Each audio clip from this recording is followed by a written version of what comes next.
On today's show, the Dallas Mavericks have to add somebody next to Kyrie and AD in order to win a title. We'll talk about building around those two as the focal point of a team on today's Locked On Mavs. I'm going to get a city life back. Dogs, all five.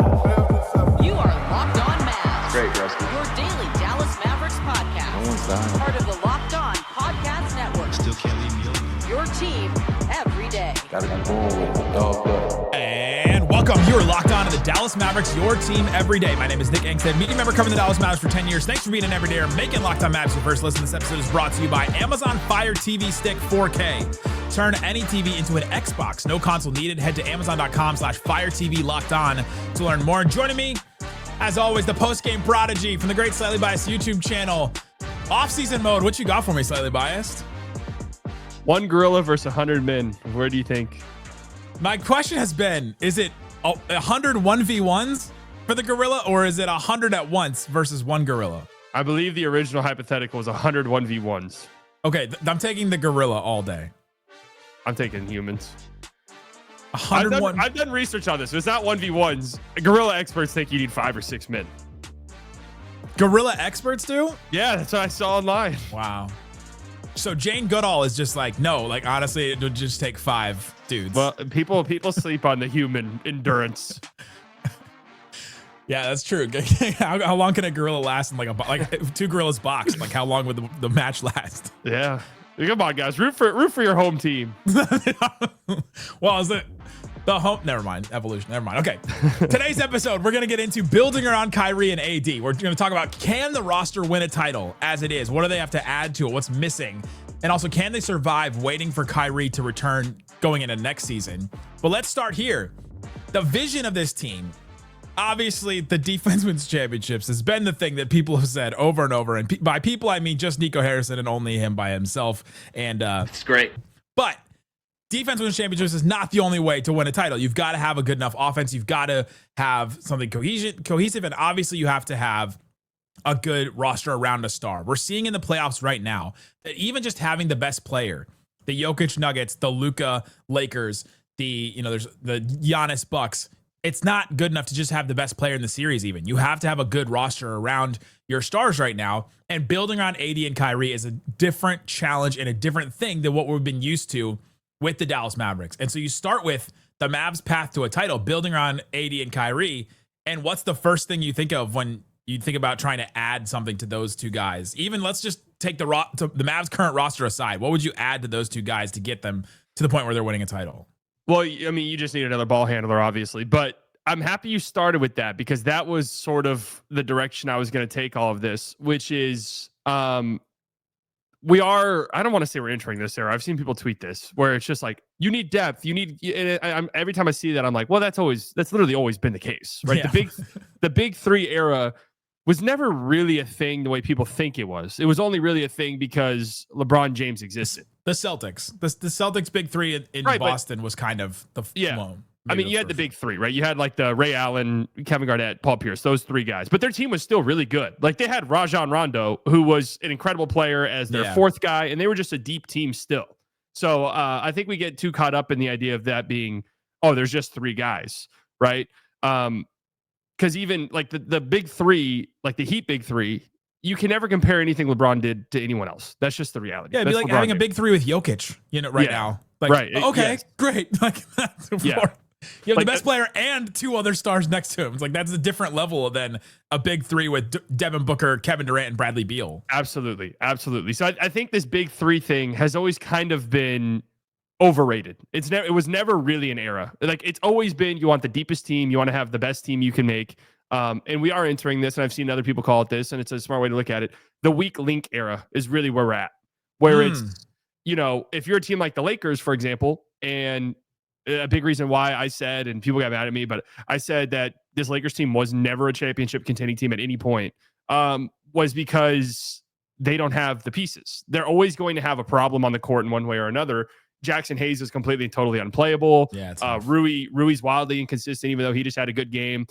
Dorian is Dorian. You know what you're getting out of him offensively. Don't say a bad thing about Dorian on this show. I wouldn't dare say a bad thing about Dorian, but you know what you're getting out of him. Yeah. And Reeves has become sort of inconsistent this postseason, where it doesn't matter if you have on paper, the two best players in the series, and LeBron and Luka, you don't have the dogs. And now you have these guys playing entire second halves of games for the first time ever. JJ Redick played their closing five for 24 straight minutes. Oof. And you just see a team that's deeper in the Timberwolves, who, yeah, on paper, they probably have the third best player in the series, Anthony Edwards, heading into the series. That's what most people would tell you. And they're up 3-1 because they're just deeper. They have better players. They have better athletes. They're more physical. They're younger. All of these things. That's where we're at, where I think the Mavs shouldn't be looking at it as AD, Kyrie, can those two be the best players? It's how can we build a team where, okay, we have those two guys, great, but our five that are on the court, there's not a weak link. There's not a player that you can go after. There's not a player you can attack. That's how they can win the NBA Finals. And I think defensively, they're a little close to that as far as not having somebody who would attack, because you look at how the Mavs were, and even in those play-in games, they were trying to attack Lively over and over again. Okay, once the Mavs figure out their defense and switching and rotating and all that kind of stuff, that becomes much less of an issue. Go look at the finals last year, or even the road to the finals through the playoffs last year, is that Lively can figure that out. I'm looking at health for Lively and AD too to help them get better. They played, you know how many minutes Lively and AD played together? 50. 41. An amazing number, but not when it's your two starting like front court guys and who you hope is like the bedrock of what your team is going to be good at and your strength. But yeah, the weak link is that's a really great point on this. I think the other thing is time with some of these teams. Like Anthony Edwards and a lot of those Timberwolves have been together for a long time, except for Julius Randle. And even Randle played a ton of minutes this season with them. They got some time working together. You can't just kind of throw together a team. Like so many teams have tried, and a lot of those big threes just try to throw them together and see if it works. And I think that time is going to help. But build around AD and Kyrie. You mentioned another like ball handler creator. Anthony Davis as the number one for a title team. I'm curious to see how that plays out, because he's about to be the number one for the Mavericks for a long time until Kyrie comes back, and then even maybe when Kyrie comes back, he'll be the number one. And I don't know that we've seen a title team built around a player that needs to be set up like this. And I'm curious how the Mavs build an offense with him as a guy that needs to be set up. Well, that's why a ball handler is priority number one. I mean, I don't think I've cooled off on the AD stuff. I don't think they're going to go after him. So I don't think they're going to go after a guy in the offseason that would become the de facto number one. So I think it just goes back to what we were saying a second ago. They're going to have to build, if the goal is a championship, which we'll get into whether or not we think they can do it or not. Yeah. But if the goal is a championship, you've just got to figure out a way to put together a roster that you look at top to bottom. And we saw this Mavs team, its depth was tested all season long. And for the most part, I thought, they finished under 500. They missed the playoffs. Like a lot of things went wrong. But I thought for the most part, a lot of their depth pieces played pretty well. And you look at it and you say, well, if this team's fully healthy and this guy who was having to play 30 minutes a game is all of a sudden the 8th or 9th guy, like you feel pretty good about that. Now, the problem becomes you look at the Grizzlies, and the Grizzlies were kind of a similar team, similar situation. Last year, they had a season from hell, and all of these guys were hurt, and these younger guys got minutes. And you said, oh, man, like next year, Vince Williams Jr. is like the 9th guy and all of this. And it came back, and wouldn't you know it, Ja Morant just wasn't good enough. Jaren Jackson Jr. just wasn't good enough. Like they didn't have the top-end talent, and that's a problem the Mavs could run into. But they just have to build as balanced of a roster as possible, as complete of a roster as possible, and that's their chance. And then hope you have like a Pistons 2004 type run where it's just collectively we were more than any other team had. It's interesting to look at the Rockets, what they've kind of built, because the Mavs are going to be not on that level, but they are going to kind of be shifted in that way where they're going to be a defense first team, and then they've just got to score enough buckets to make it work. Yeah. And sometimes that works. I think the Mavs offensive players, especially when Kyrie comes back, are a much higher level than what the Rockets are at. But absolutely, it is interesting to watch a team like that try and navigate playoff basketball, because it is so different. But the team is just going to need some time, and I'm so curious to see how much time AD and Kyrie even get next season, depending on when Kyrie comes back, what he looks like, and all that. But your point is true. They've got to add another offensive creator, and that offensive creator can't be the weak link. Right? Like that is such a hard thing to add, but they're trying to do such a high level thing and win a title. And that's what Nico has said. He's been like, all right, the only way that this works is if you win a title. Explain yourself. Sorry. And he's like, that's it. We've got to win championships. And he went through all that. Says defense wins championships, and that's their starting point. And that's their threshold for success. Like that's what they think success is going to be. It's not they can't accept anything less because of the move that was made.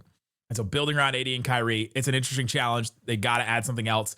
Can this roster win a title? What are they missing? What kind of player could they add next to them? How long is the window? We'll talk about all that and more coming up.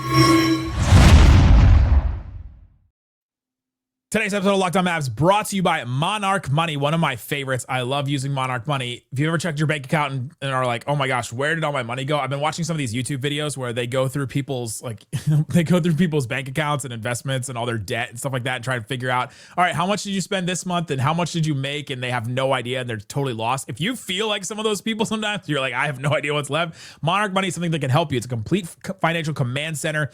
It helps you just stop managing your money. Maybe you need to just start managing your money. Maybe that's like the first step for you, but you can also start to build wealth. That's the next step after that.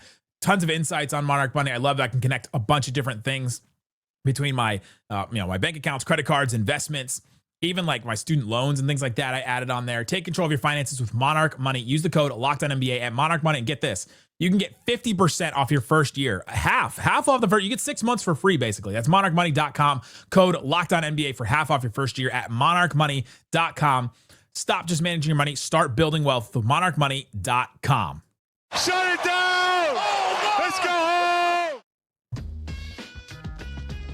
Thanks for hanging out with us on Locked On Mavs, being part of the show, part of the Raccoon Squad, what we call our listeners. We appreciate each and every one of you for checking out the show. We have the Locked On Mavs text line, 214-643-8637. You'll get texts from us on all kinds of great stuff over the offseason. Any kind of rumor we hear, any kind of draft profile thing that we do, we'll send to you. We'll answer questions. Isaac will be doing Q&As he's on his way to Romania right now, so he'll be out for a week or so on a trip. He's doing some deep scouting out there. All right. The Mavs sent him out there. Just kidding, by the way. He's not getting sent. Let's talk. We've been talking about the vision of this roster, how to build around AD and Kyrie. Can this roster win a title? Let's just throw it out. What if Kyrie comes back and he's looking like Kyrie from last year? Like, all right, he's not really missing a beat. A month in or so, he gets his legs under him, and you're like, oh man, Kyrie is back. Can this roster, as it is, win a title? So let's start there because we talked about AD being the number one. If this team were to go on a run, it'd be Kyrie being the number one. Like it'd be Kyrie shouldering the load offensively, which, I thought if he didn't get injured, he would have been an All-NBA player this year. And he was good in the games without Luka, whether it was after the trade or when Luka was injured, 25, 5-5, which, that's All-NBA numbers right there. And in 10 games after the trade without Luka, they were 5-5. The Mavs were. Kyrie was nearly 30 points per game during that stretch. Of course, it ended up him playing 40 minutes a game and then tearing his ACL. But yes. I think 5-5 is impressive considering AD only played in one of those games. Lively was out. Gafford was out. Like you were doing the most with very little there. It's hard for me to say this team could win the finals realistically. I mean, well, even in a best case scenario. When the trade went down, you and I and Isaac did a 3-man show, and we're like, they need to add another offensive creator anyway. Yeah. Like this roster is good, and we think it's good, and I think they could compete with pretty much everybody we're seeing in the West playoffs right now. We'll talk about them a little bit in a second here. But everyone except for Oklahoma City, but I think they could compete with them. I don't think they're going to get boat raced by any of these teams. It's like they're at that level. But to win, you've got to have answers for a lot of things. You look at some of these teams, and like the Rockets, even without Jimmy Butler on the Warriors, didn't have answers on offense. Who do you turn to in the last couple of minutes? And at least the Mavs would have an answer there. The thing about AD as your number one now, it's so interesting, and it's going to be a mindset shift for Mavericks fans and for probably all of us looking and analyzing this team. He can be the number one player and not score the most points on the team. Like we have to look at it as far as total impact. Yeah. And it is kind of like looking at, the Timberwolves with Rudy Gobert sometimes, because sometimes like he's not going to score a ton of points, but he can be super impactful. You have to look at his impact on the game in more than just total points or points created or things like that. It is going to be a little different. It's sort of like the Wings last year. They had Satu Sabli and they had Arike Agumbawale. And Satu Sabli, I think, was the best player, even though Arike is second in the WNBA in scoring. She scores a lot, but Satu does so many other things that don't even necessarily show up on a box score. Then sometimes she fills the box score. and all that. It's going to be an interesting mindset shift from what was, where the best player was very, very clear, obviously. And there was a reason why it was clear and he was adding a lot. And now with Anthony Davis, but offensively is going to be the issue for the Mavs. And having Anthony Davis needing him to be set up in some kind of way for, probably like half of his buckets. Yeah. Is something that I think is going to be an interesting challenge.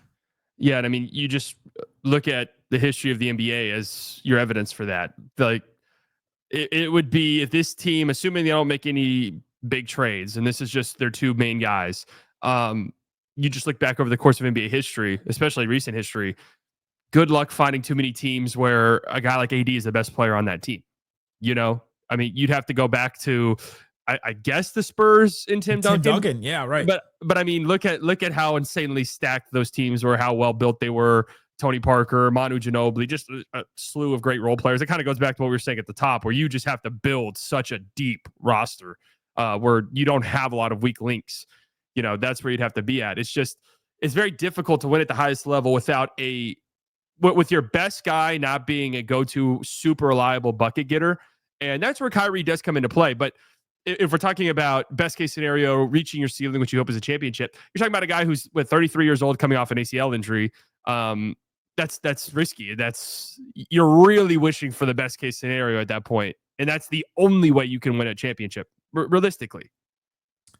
Is the defense completely set?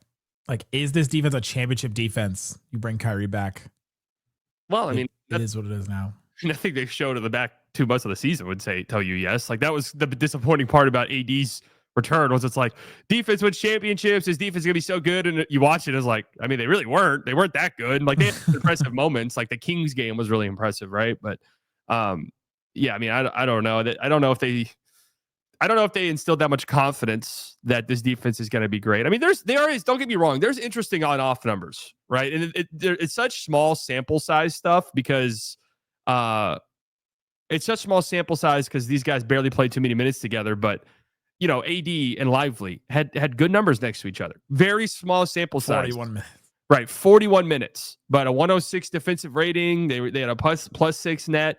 When those two, Lively and AD, played with PJ, and I'm assuming those numbers are even lower minute-wise, a super small sample, plus 8.5 with a 105 defensive rating. So that's where you start to see, I sort of think all of this is going to tie back to Dereck Lively in the end. All of it is going to be on Dereck Lively's shoulders pretty much defensively for how good this team is going to be. Anthony Davis played 109 minutes without Lively and PJ. He played 25 minutes with Lively and PJ. I'm not taking a ton of numbers besides just raw minutes off of anything the Mavs did the last couple of weeks of the season. So it all has to be like, all right, on paper, what does it look like? Plus, AD was coming back from an injury. So was Lively. We had the whole Lively injury bungle debacle with the training staff. Yep. That a source within the team said somebody should be fired for how they handled Lively's injury. Right? I'm not looking at that going, all right, he was back 100%. We should judge him the way that he played. And so it's all on paper now. So if you just look on paper, I think they can. I think it'll take time. We've always talked about how the Mavs defense takes a little time. I think figuring out how AD fits into that defense is going to take some time too. And I think this can be a championship level defense. I'm actually confident in that. I'm not going to look at anything that happened in the last couple months of the season. The 109 minutes that AD played without, okay, that's what I'm going to look at. Oof. Yeah, I mean, I agree. I don't know what really you're supposed to take from anything we saw in the last couple months of the season. They did have 106 defensive rating when AD was on the floor at all. So, yeah, I mean, that's not bad at all. The thing is where I think your offense is going to be, especially early in the season without Kyrie, is you're going to have to be a top 3 defense to stay afloat. Like that, you can't be a good defense. You can't even really be a great defense. You're going to have to be an elite defensive team because you're just not going to be scoring points. You're going to have games where you're really struggling offensively. And so the defense can't just be good. It can't be 8th in a league. It has to be top 3. And that's not a lot of margin for error. And, if Lively gets hurt, and this is a guy who's played, I think like 80 games in his 2 seasons so far. If Lively gets hurt and you're now cycling through centers and now AD's started playing the 5 and stuff like that, that's when you start to envision like, oh, the Mavs are 9th in defense, but they're 24th in offense, and they're 21 and 19. I think another thing is how long the window is. Nico has talked a lot. No, it's talked about this window that the Mavs have. We've talked about the window because like Kyrie's 33. When he comes back, he's going to be close to 34, and AD is 31. Like going to be 32 next year, and they only have AD for 3 years plus a player option at the end of that, which makes it only really like 2 guaranteed years. Kyrie is as a player option. There's just like so much that goes into the window of it. The urgency for adding somebody this summer is so big for the Mavericks. As we're talking, like, we're not sure that they're close enough to win a title when their roster is, if their roster is healthy. But you've got to do something this summer, and so that's why I'm like, I just keep bringing this up because I think that something's going to happen. They're going to have to do something because they're seeing the same things we are. Oh yeah, they'll make a move. I don't know how big of a move it's going to be. I don't know if they make a play for. I don't know if they get involved in the KD stuff again. I don't know. I'm thinking more along the lines of a Cole Anthony type is sort of where my head's gone to. And I don't know. Like, that doesn't move the needle too much for a team, if at all, really. But yeah, I mean, personally, I look at the benchmark teams like the Thunder, like the Celtics. And yeah, a lot can happen in an offseason. The Celtics are going to come up on some very interesting cap stuff, and we'll see what they decide to do in the offseason. A team like the Cavs, and I'm just trying to envision the Mavs. Can they be at that level? It's difficult for me to imagine that right now. Like, it just is. I don't think so. I look at the other teams in the West, and there's teams that are going to make moves to improve their roster. But I look at the other teams in the West outside of the Thunder, and yeah, I do think a fully healthy Mavs team that is playing the way that theoretically they could play defensively is matching up pretty well with most teams in the West. Yeah, and we'll see. Hopefully we'll see how they do play against them. Coming up, let's talk about what else is missing, and can the Mavericks survive just waiting for Kyrie to return next year, even during the season? We'll talk about that and more. Today's episode of Locked On Mavs brought to you by Wayfair. They got just what you need. Wayfair, I've used it before. I've enjoyed Wayfair service. Spring is here, and that means it's a home project season. I've got my list of stuff I need to do around this place. Whether you're refreshing a room or tackling a full renovation, Wayfair is the best kept secret for all things home improvement, trying to make things better. And when when you make a room better, or you make like a place in your house better, you just feel better overall. I recently have upgraded some spaces using Wayfair. I love it. It was free, fast shipping, made it so easy. No hauling heavy items. It was easy to put together inside my home. You can do all kinds of stuff. They have brands like GE and Moen, great other things like that. They always have deals too. They're like always emailing me 60% off this and this. And you go through it like, man, I didn't realize it was so affordable and easy to get some of these furniture pieces or even like rugs and things like that. You got to love that about Wayfair. They make home improvement easy. Get started now at wayfair.com. That's WAYFAIR.com. Wayfair, every style, every home. Shut it down! Let's go home! I have to apologize that you felt that he should have played more. All right, Slightly, who's going to be the player this year that kid says that about? That I have to apologize. You felt like he should have played more. Whoever they draft. It's so true. Because it ended up being Brandon Williams by the end of the year, and it's kind of always the young guy that. It's always the young. Everyone wants the young guys to play more. Yeah, every single person. Well, talk about what they're missing. We've talked about an offensive creator. Is that's the only thing that they need to add to this team, or is that just a number one? You have to do it. And actually, what kind of level does that player need to be? They have to add a creator. There's no way they can go into the season without adding one. What level player? That's an interesting question. I don't know what the market's going to be. I haven't really sat down and thought about it too much. Like, I don't know who's going to be available. And there's always a couple guys you don't expect to become available who will become available. I mean, Mavs fans, we know that firsthand.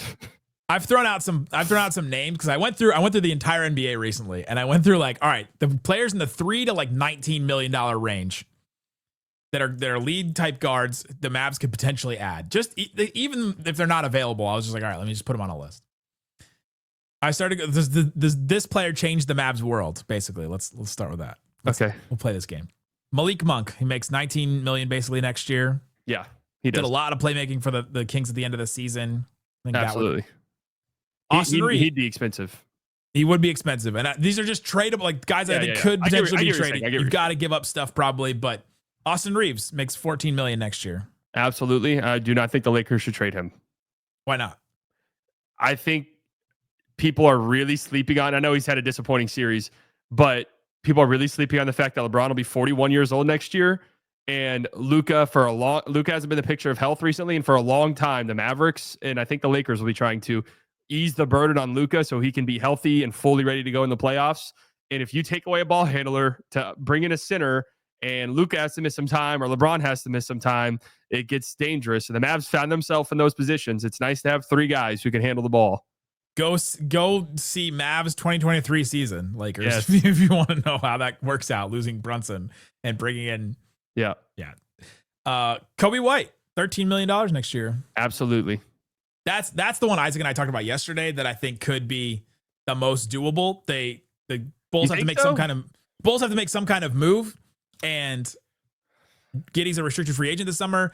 It's expiring $13 million for Kobe White, and so the Bulls have to make a decision. Basically, are we gonna commit to both of these guys long term? Does Kobe White want to commit to the Bulls kind of deal, or say, hey, trade me? I've got 1 year left on my deal.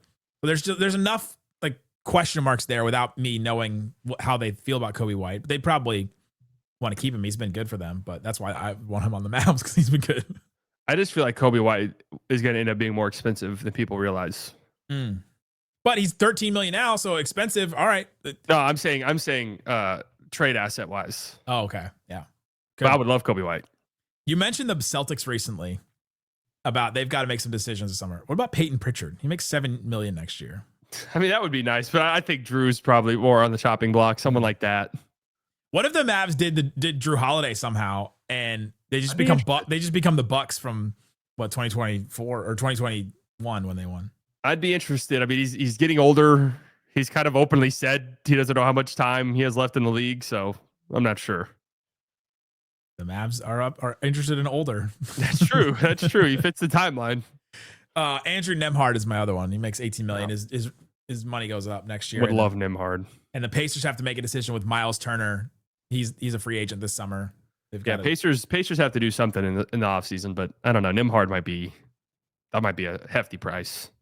Some interesting tradable guys, but you think all those guys that I mentioned would help or like change the Mavs world? Yes. Or that level of player. If the Mavs added one of those players, you'd be like, all right, I think this team could win a title. And I think Monk is probably the most doable if I had to guess. Interesting. I think they're probably in line for maybe not a complete teardown, but a big overhaul. And I think I think they'd be stupid to not listen to any Monk trades. That'll be interesting. We'll definitely do a Malik Monk show this summer about. I think the problem I have with trades, and I always come back to this, is it's like, all right, Kobe White's on the market. All right, if I'm Dallas, yeah, I would love Kobe White. But guess what other teams would love Kobe White? Every other team. Like the Magic are calling about Kobe White. The Nets are calling about, like every team is calling about him. And you have to factor in the trade package that you have. And on top of that, those teams have more in their arsenal that they could give out and feel comfortable, where it's like, we didn't just blow everything that we have on Kobe White. Where the Mavericks, it would be like, we just blew everything we had on Kobe White. We've seen this so many years in a row that at this point in me covering the NBA, I'm like, the threat of other teams trying to get a player, I don't know that it matters sometimes, because you always see players go and you're like, that's all they got for that? Like, yeah, that's true. What? Like they traded for Kuzma? What? Like, it just happens. Some of these trades just happen, even though it doesn't make sense. I mean, we just saw the biggest one in NBA history that just happened. You're like, that's very true. Shouldn't there be bidders? Yeah. There's some random free agent level ones too. We've mentioned Chris Paul a couple times. What are the Mavs? Do we know? Will the Mavs have a full mid-level or no? I think they'll have a tax mid-level exception. It'll be like $5.6 million. Chris Paul, yeah, but if I'm Chris Paul, why? Like this probably by last year. I don't know if I want to spin it on the Mavs. He gets the start. He really wanted to start for the Spurs. He made them start him and Fox together. He start until Kyrie comes back. Yeah, maybe. Russell Westbrook has a $3.4 million player option. Man. You ready to pull all of your beautiful, gorgeous hair out? Oh man, I can't do the Russ experience. It could be cheap. Yeah, I mean it probably will be, but I don't know if I don't know. I respect what Russ has done, but I don't know. Maxey is gone from the Mavericks. Is it time for the Dennis Schröder era with the Mavericks? Oh, He's a free agent. Oh, I'd be all in on Dennis Schröder at $5 million. Absolutely. That would be one I would look at and be like, all right, yeah, like, I feel good about the Pistons with Cade and Schröder as their two Oh yeah, ball handlers basically. Schröder, I'm all in on. That would be great. I don't know how much money he makes. $5 million. And I feel like he should be making more, but I don't know. I know his contracts have never made sense to me because I'll watch him play and I'm like, this guy's really good. And then it's just like, yeah, no one wants him though. Well, you even watch him in like what was the Olympics or he made 13 million this year. I mean, FIBA always saves his career. Like that I don't know if it was the Olympics or whatever international tournament that was. It was Eurobasket. Whereas like he was out of the league almost, and then he's making 13 million this year. Yeah, right. That's probably about. Well, I don't know. I would love that. Who knows? We'll see. There's a lot of options. There's a lot of things, but the Mavs do need to add somebody. That's kind of the conclusion we come to is building around AD and Kyrie. You've got to get somebody that can help set up AD, can help run the offense while Kyrie is out. That's the big thing this summer. I know that's going to be a takeaway from a lot of shows this summer, but that's how it is and how we're setting up. But go check out Slightly Biased, great YouTube channel, all kinds of great stuff covering the NBA, not just the Mavs, but the NBA in general, doing playbacks and all kinds of stuff during games. You're out there. That's right, baby. Talking about gorillas fighting humans. We'll be back tomorrow with great shows. I think I have Dana Larson on their show tomorrow. So come back. And if you need the eternal optimist, Dana Larson, to come on and help you with your Mavs fandom. We'll talk about that. Guys, thanks for listening to Locked On Mavs. Peace out. Boom. It's going to be a long summer.